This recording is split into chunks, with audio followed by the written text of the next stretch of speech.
Assalamualaikum warahmatullahi wabarakatuh. Pemirsa setia Tegar TV, apa kabar Anda hari ini? Semoga selalu sehat dan senantiasa semangat dalam menjalankan aktivitas di tengah pandemi COVID-19. Senang sekali rasanya saya, Salwa Sakinah, bisa menemani Anda dalam program Dialog Interaktif Spesial pada hari ini, karena saat ini Tegar TV sedang berada di Kebun Edukasi di Kabupaten Lampung Tengah. Pemirsa, sebagaimana kita ketahui bahwa DPRD telah menjadi harapan bagi kita semua. Sehingga dengan hadirnya DPRD, kita berharap sebagai masyarakat mampu meningkatkan kesejahteraan masyarakat, meningkatkan indeks pembangunan manusia, serta menunjang pembangunan di daerah. Dan tentu untuk membahas itu semua sudah hadir di tengah-tengah kita sosok yang sangat luar biasa, yaitu Wakil Ketua 1 DPRD Kabupaten Lampung Tengah, yakni Bapak Julius Heri Susanto. Ya, selamat siang. Selamat siang Bapak. Ya, selamat siang, apa Mbak. kabar Bapak? Alhamdulillah sejauh ini baik. Baik ya Pak. Terima kasih Bapak sudah diterima dengan baik Pak di sela-sela kesibukan Bapak. Iya, Mbak. Oke, baik Pak. Untuk pertama-tama mungkin teman-teman yang ada atau pemirsa yang berada di rumah ingin tahu nih Pak, Ya. sejauh mana tentang pengelolaan perizinan di Kabupaten Lampung Tengah. Mungkin bisa dijelaskan Pak, bagaimana sistem atau birokrasi terkait pengelolaan perizinan di Lampung Tengah. Oke, Mbak. Sejauh yang saya tahu tentang pengelolaan perizinan yang ada di Lampung Tengah, saya melihat dari kacamata saya pribadi sejauh ini baik-baik. Dan kedua juga sudah menjadi menjadi agenda utama juga pada bupati kita, bahwasanya setiap usaha yang ada di Lampung Tengah ini harus memiliki izin, dan di mana sudah tidak sekali dua kali untuk mengingatkan kepada masyarakat, pelaku usaha khususnya, bahwasanya kan kita ada ikon cantik itu ya, di dalam membuat perizinan itu kan saat ini kan tidak dipungut biaya alias gratis seperti itu. Dan ini suatu hal yang sangat baik sekali buat para pengusaha-pengusaha yang ingin mendirikan usaha-usaha kecil di Lampung Tengah khususnya gitu. Baik, sejauh mana Kak program yang dimiliki? Gimana? Lebih bentuk seperti apa program untuk bisa mengingatkan bahwa pengelolaan perizinan juga penting di Kabupaten Lampung Tengah? Yang pernah saya lihat dari sosialisasi para camat, sosialisasi para kepala kampung, dan juga ada baliho-baliho yang saya lihat di di jalan utama ya, dan juga di kecamatan juga saya lihat ada beberapa banner kan gitu kan. Ini kan harus disosialisasikan sampai ke tingkat paling bawah. Jadi dengan kita tertib hukum, dengan kita tertib perizinan, itu kan mempermudah diri kita sendiri di dalam melaksanakan usaha-usaah yang kita bidangi seperti itu. Benar sekali Pak. Sehingga apakah sudah signifikan terlihat dari usaha-usaha atau upaya tersebut Pak? Sejauh ini saya melihat sudah ya, karena kesadaran masyarakat di mana kita melihat ya sudah mulai ada giatnya di dalam, misalnya kemarin saya melihat contoh dia pelaku usaha ternak ya, dia mendirikan usaha ternak itu juga dia sudah mengantongi izin ya kan, baik dari notaris, dia perizinan di satu pintu, di perdagangan segala macam. Di sini saya melihat berarti kesadaran masyarakat itu sudah tinggi. Di samping itu juga apa pesan yang disampaikan oleh pemerintah daerah itu sampai ke lapisan paling bawah seperti itu. Sudah, jadi bisa dikatakan sudah tergolong cukup baik. Sudah Pak, cukup ya? baik menurut saya. Namun di balik tergolong cukup baik itu apakah ada hambatan Pak? Sejauh ini pasti selalu ada hambatan. Pertama mungkin kan kita kan sekarang secara online ya, tergendala misal perkotaan dan pedesaan sangat berbeda jauh sekali terkait sinyal provider yang ada. Jadi kadangkala yang menjadi hambatan tuh di saat kita mau daftar secara online terganjal dengan sinyal. Mungkin itu yang perlu kita garis bawahi ke depan, supaya pemerataan yang serba digital, yang serba online ini pemerintah sendiri, pada pihak swasta juga tentunya yang berbidang di provider bisa memperbaiki bagaimana sinyal itu sampai ke lapisan paling ujung di Lampung Tengah ini itu. Sehingga bisa dikatakan itu menjadi salah satu faktor ya Pak untuk dalam menerapkan pengelolaan perizinan. Betul. Apakah ada faktor lain Pak selain dari itu? Sejauh ini tidak, Mbak. Kalau saya lihat sejauh ini nggak ada faktor lain. Kalau saya melihat ya hanya dari segi itu. Sehingga itu menjadi faktor utama ya Pak? Iya. Nah, kita kan ketahui ya Pak bahwa dari DPRD itu salah satunya memiliki fungsi legislasi ya Pak? Iya. Apakah ada produk hukum terkait pengelolaan perizinan yang mesti diperbaharui atau perlu direvisi? Bagaimana Pak? Nah, kalau terkait itu, ini sangat menarik buat saya nih Mbak. terkait perizinan yang perlu direvisi. Sebetulnya ada, kita melihat ini kan masa pandemi ini kan masyarakat semakin susah di dalam berlomba mencari ekonomi yang baik. Untuk berjuang. Yang kita gitu. melihat cukup yang sangat di depan mata itu antara pasar tradisional dan pasar modern. Ini yang perlu kita tata lebih ulang lagi. Mungkin nanti saya akan koordinasi dengan Komisi 2 terkait pasar modern dan pasar tradisional, dan kemudian nanti saya juga akan mencoba komunikasi dengan Komisi 1 terkait perizinan. Itu harus kita ulas secara detail lagi, yang mana berhubungan dengan Perbub juga. Benar Saya juga sekali, Pak. kasihan juga kepada pedagang-pedagang kelontong misalnya kan, itu akan kalah bersaing jauh dengan toko modern ya. Kan sejauh ini kan jarak antara pasar tradisional dengan toko modern kan harus kita Benar perbaiki. sekali. Dan juga kalau saya melihat juga masih banyak yang belum berizin. Nah, ini harus perlu benar-benar kita kita dorong lagi melalui DPRD ini, bagaimana caranya kita menertibkan kembali supaya tidak merugikan dari masyarakat kecil itu sendiri, itu Mbak. Benar. Sehingga mungkin itu bisa juga disebabkan dari salah satu akibat dari pandemi ini juga, Pak. Betul ya. Benar. Lalu dari masyarakat itu sendiri, apakah perlu adanya sisi dari kooperatif juga dari masyarakat tentang terkait pengelolaan perizinan ini? Tidak hanya masyarakat berkata harus dari DPRD saja, tapi dari masyarakat juga tentu, Pak. Mengharapkan apa? Dalam bentuk mengharapkan seperti apa untuk masyarakat? Inilah yang ingin saya ulas tadi, ingin saya ulas juga, bahwasanya keterbatasan waktu kita juga, memang fungsi kita pengawasan. Sebaiknya juga kita juga menerima masukan dari masyarakat, ya kan. Jadi apapun bentuknya kita kan sebagai DPRD, Dewan Perwakilan yang mewakili rakyat. Tanpa rakyat kita nggak bisa duduk DPRD, ya kan. Mereka yang memilih kita. Dan kita mengharapkan masukan-masukan dari masyarakat. Apa yang perlu kita perjuangkan, apa yang perlu kita bahas di sana, di kantor DPRD, sehingga program-program masukan dari masyarakat itu nanti kita bisa bisa kita kerjakan bersama-sama demi kebaikan masyarakat itu sendiri, gitu loh, Mbak. Jadi sehingga bisa menjadi masukan, Pak, ya. Betul. Baik, sejauh ini fungsi pengawasan apa yang setelah dilakukan, Pak, terkait tentang pengelolaan perizinan? Sejauh ini itu tadi, Mbak, antara pasar tradisional dengan pasar modern, ini kan kita ada masukan-masukan bahwasanya itu juga berasal dari masyarakat juga ya. Ada omongan itu belum ada izin, ada omongan jaraknya tidak mencapai 1 kilo dari dari pasar tradisional gitu kan. Kita kan melihat di Lampung Tengah ini kan ada pasar pasar Pemda, pasar kampung, pasar yang lain gitu kan. Nah, ini yang perlu kita perlu kita awasi kembali, kita data ulang kembali, ya kan, dari semua yang ada di Lampung Tengah untuk menertibkan bahwasanya bagaimana kita betul-betul menerapkan aturan ini di Lampung Tengah supaya mereka ini para pelaku usaha ini betul-betul tertib dan mau bekerja sama dengan pemerintah daerah. Seperti itu. Jadi dibutuhkan sikap kooperatif juga dari masyarakat tentunya. Kemudian kalau dipersenkan, Pak, nih pengelolaan perizinan sudah mencapai berapa persen sih, Pak, sesuai dengan target atau yang diharapkan oleh DPRD sendiri? Kalau dari kacamata saya pribadi agak bingung nih jawabnya. Agak sulit ya, Pak. Kalau dikatakan 100% juga belum. Kalau 100% itu impossible. Karena satu program itu bisa terlaksana ya sekitar 70-80% lah. Tapi kalau saya lihat di Lampung Tengah ini, itu masih di angka 70-75% deh. Baik. Iya. Kemudian untuk program dari Pak Yuli sendiri, adakah memang memiliki program khusus, fokus, inti untuk melihat dari pengelolaan perizinannya agar menjadi berkembang lebih baik? Ada tidak, Pak? Kira-kira? Kalau saya program khusus nggak ada. Saya cuma mengimbau aja kepada pelaku usaha dan juga penentu kebijakan yang ada di Lampung Tengah supaya selalu bersinergi ya, bahwasanya kita usaha untuk Lampung Tengah dan Lampung Tengah juga menetapkan menetapkan peraturan demi PAD supaya menunjang perekonomian yang ada di Lampung Tengah itu sendiri. Oke, menunjang ya, Pak. Iya. Baik, nanti kita lanjutkan kembali perbincangan kita, Siap. Bapak. Dan untuk pemirsa jangan kemana-mana, tetaplah bersama kami Dialog Interaktif Sosial Tegar TV.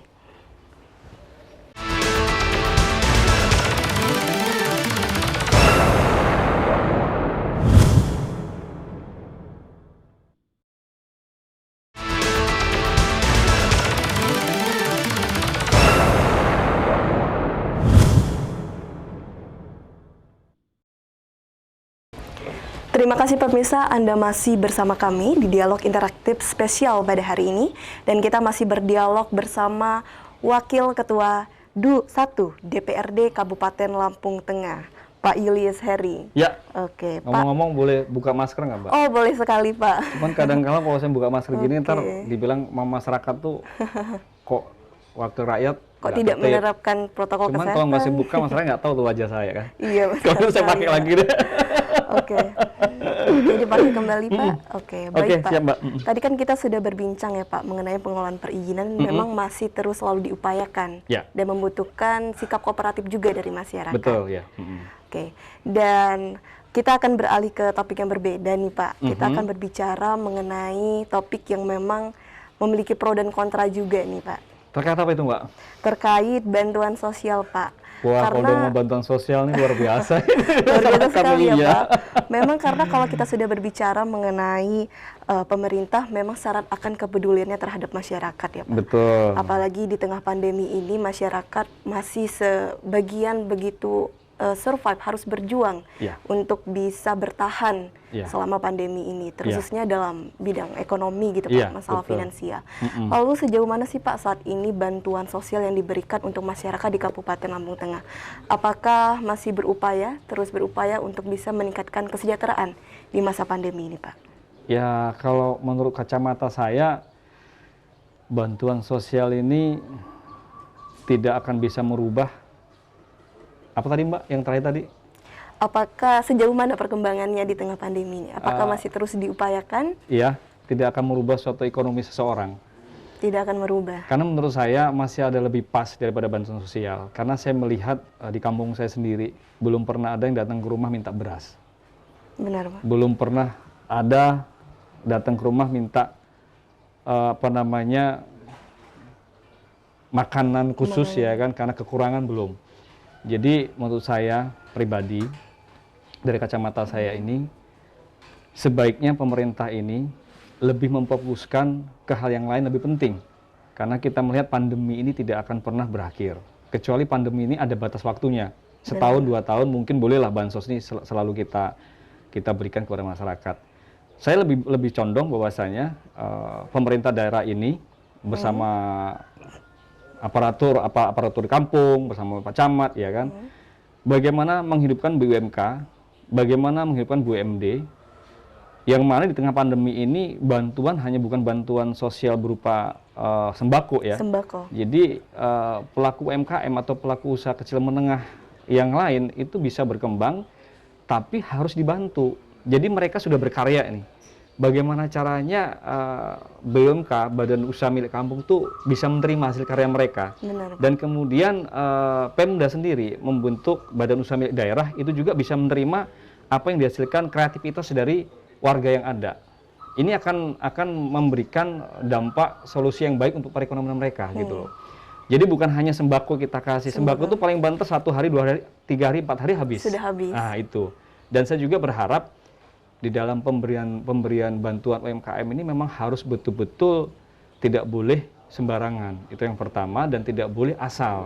Jadi pendataan itu memang harus, perencanaan itu dibuat secara matang sehingga kita betul-betul tepat sasaran yang kemudian akan membuat perubahan yang ada di masyarakat itu sendiri gitu. Ya, loh, mungkin Mbak. lebih sifatnya ke jangka panjang ya, Pak. Iya, Mungkin jangka lebih panjang. seperti pemberian pelatihan Ya, gitu. betul. Kalau Bapak lihat sendiri, masyarakat di Kabupaten Lampung Tengah ini lebih condongnya untuk diberi keterampilan dalam sektor apa nih, Pak?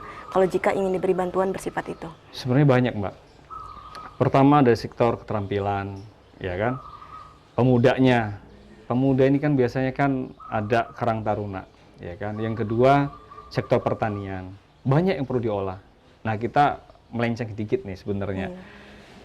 Kita kan melihat ini kan kejadian setiap tahun dan pasti selalu terjadi kelangkaan pupuk, ya kan? Benar, Pak. Ini kita butuh terobosan baru kepada para petani dan harus berani mencoba dengan pupuk organik.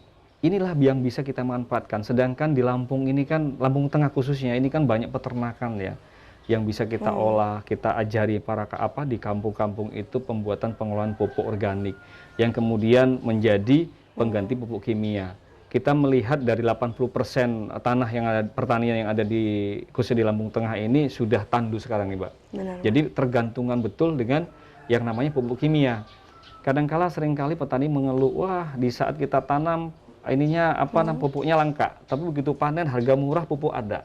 Nah, untuk mengantisipasi itu, ayolah saya mengajak kepada para pemuda dan para petani, kita berinovasi, kita menciptakan pupuk kandang ya, pupuk organik.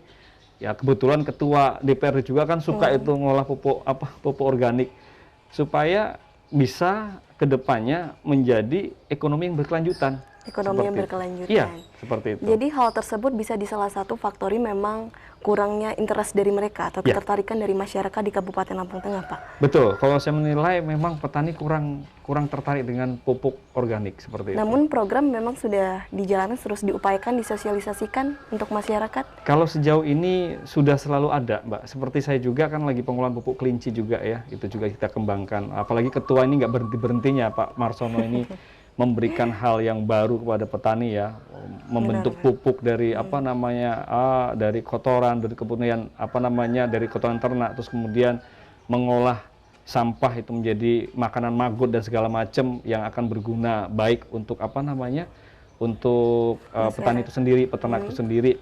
Karena di Lampung Tengah ini sangat banyak yang bisa kita terapkan, bukan hanya di petani, di peternak juga ada. Karena sekarang ini ya Mbak ya, untuk mencapai ekonomi berkelanjutan tuh adalah niatan kita sendiri. Perlu motivasi dari diri sendiri. Iya, dari motivasi diri sendiri. Cuma kalau niatan itu tidak ada ya percuma gitu loh. Percuma. Karena selama ini saya sudah ngebina beberapa tempat pemuda, itu tadi karena hasilnya belum kelihatan, akhirnya satu persatu. Baik. Gitu. Apakah sudah terpikirkan solusinya, Pak, untuk bisa menggerakkan agar masyarakat memiliki motivasi ini, Pak? Ini lagi saya coba. Kebetulan saya juga punya lahan edukasi kecil, tidak sebesar dengan Pak Ketua ini ya.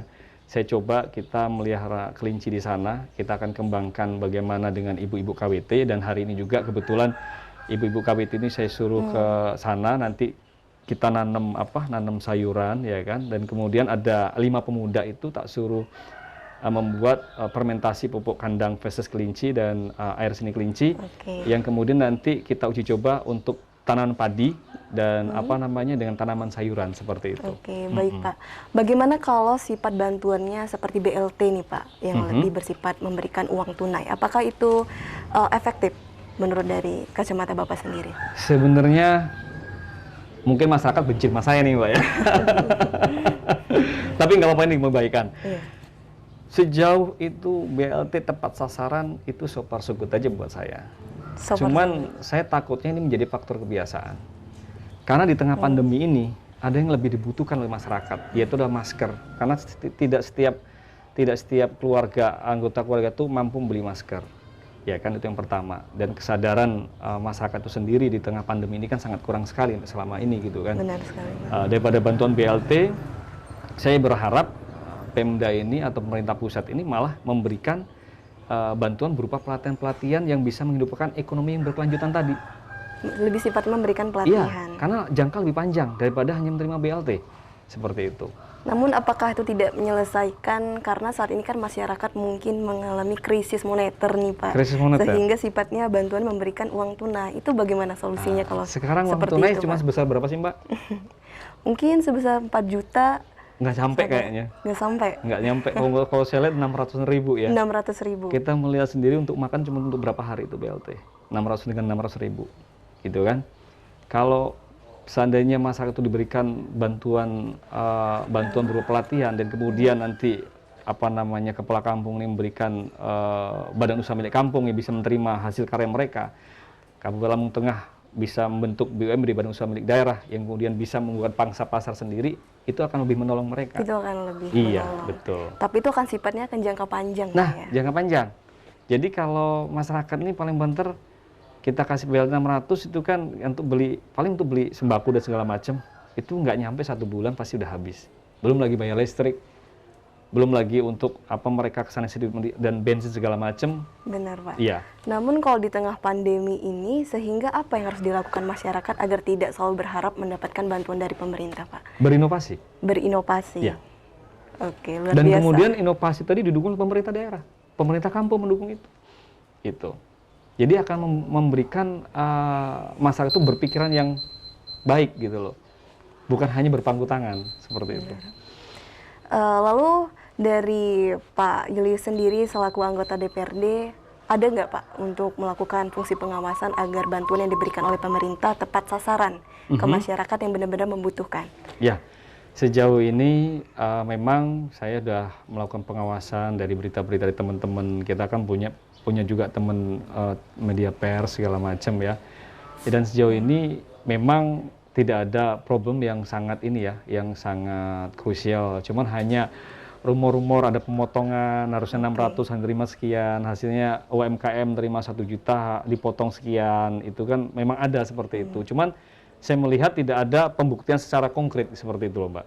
Oke. Iya. Nah, nanti kita lanjutkan kembali Oke. perbincangan kita Pak. Siap. Dan untuk pemirsa jangan kemana-mana, tetaplah bersama kami setelah jeda pariwara berikut.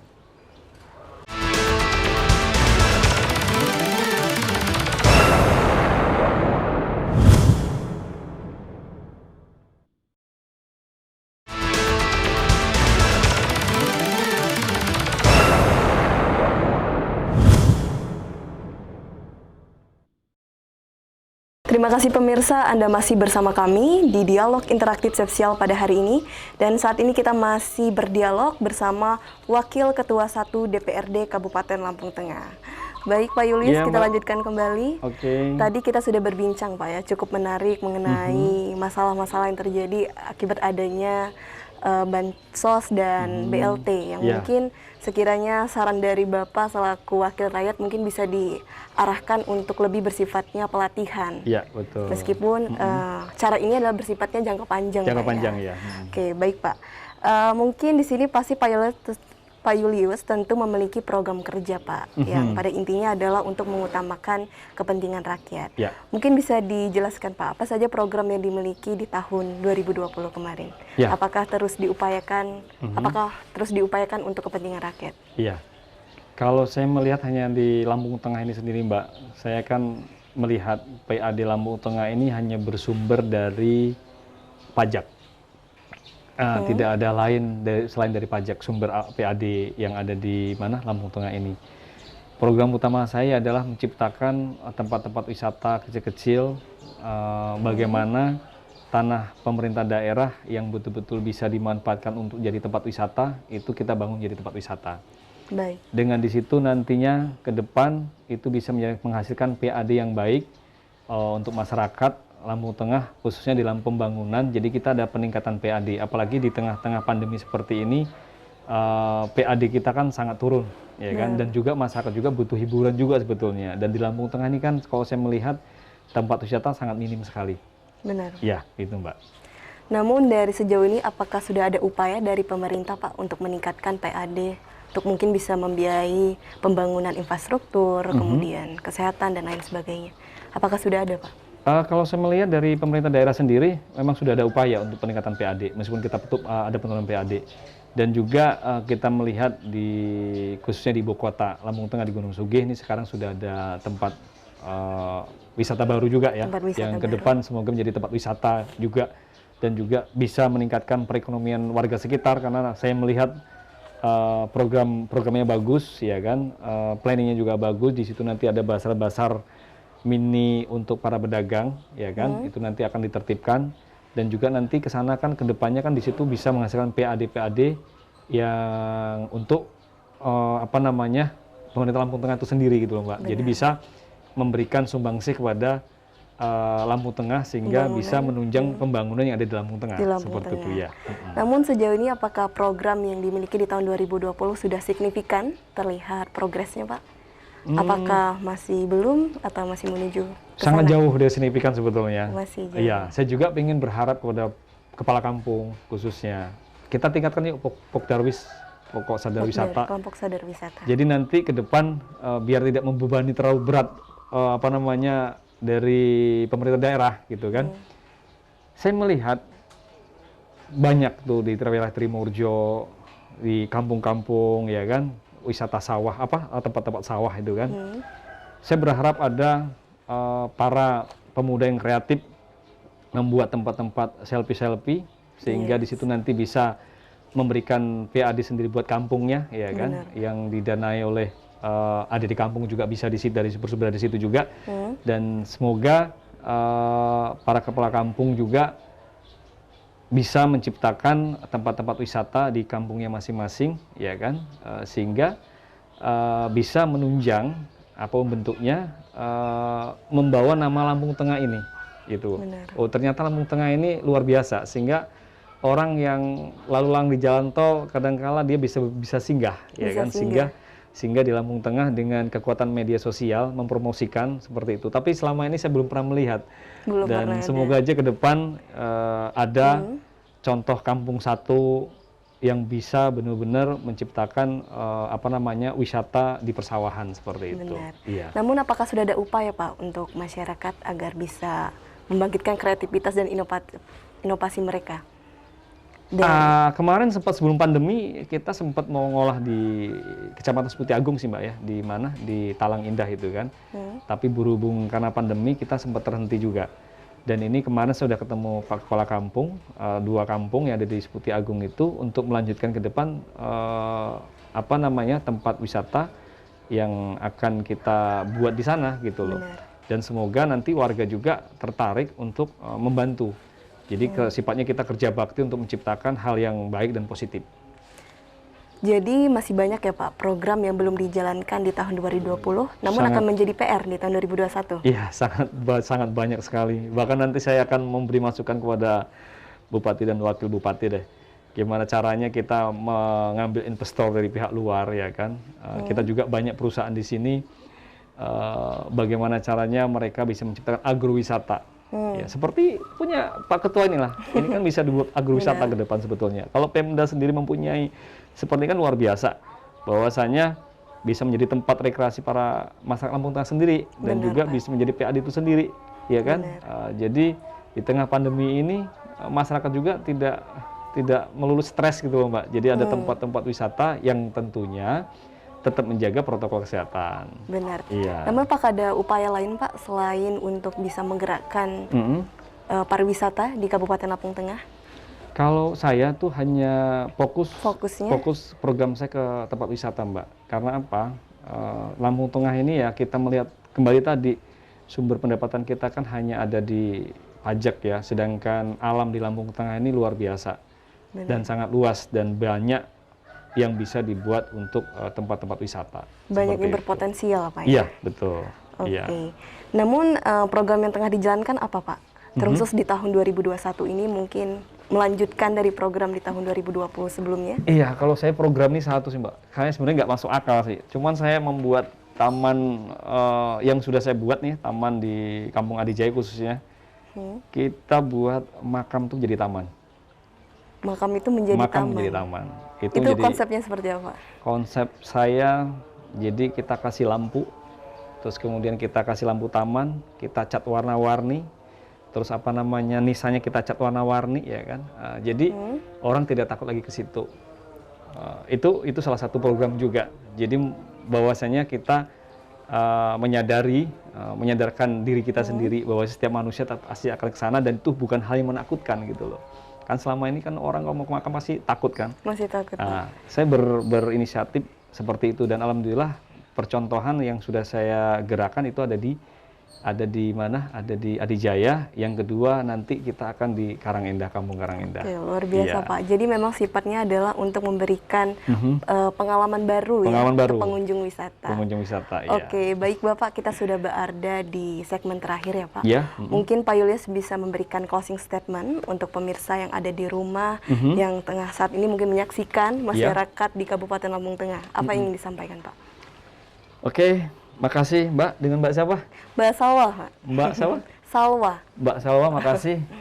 Oke, Assalamualaikum warahmatullahi wabarakatuh. Buat masyarakatku yang ada di Lampung Tengah, khususnya di Dapil 5 dan semuanya yang tinggal di Lampung Tengah. Saya berharap di tengah-tengah pandemi COVID-19 ini, warga masyarakat tetap semangat di dalam menjalani kehidupan ini. Dan satu hal pesan saya, COVID itu benar-benar ada, jangan diremehkan itu. Dan yang jelas satu, jaga kesehatan, jaga betul protokol kesehatan dan kemudian selalu pakai masker, jangan lupa cuci tangan selalu juga jangan lupa, dan juga satu, makan makanan yang bergizi. Yang jelas satu, tidak boleh stres, ekonomi tetap berjalan. Mari di tengah-tengah pandemi seperti ini kita tetap berinovasi. Baik, luar biasa. Terima kasih Pak Oke. Julius atas waktunya. Iya, Semoga Mbak Bapak Salwa, ya. sukses dan sehat selalu ya Pak. Oke, makasih juga. Oke, baik pemirsa, telah usai dialog kita pada hari ini bersama Wakil Ketua 1 DPRD Kabupaten Lampung Tengah. Dan untuk pemirsa, terima kasih telah menyaksikan acara dengan setia ya, dari awal hingga akhir dialog kita pada hari ini. Dan untuk masyarakat di Kabupaten Lampung Tengah, semoga harapannya dapat terus meningkat kesejahteraannya dan pembangunan di Kabupaten Lampung Tengah akan terus berjalan. Saya Salsa Kina, mewakili kru yang bertugas pada hari ini, pamit undur diri. Wassalamualaikum warahmatullahi wabarakatuh. Waalaikumsalam.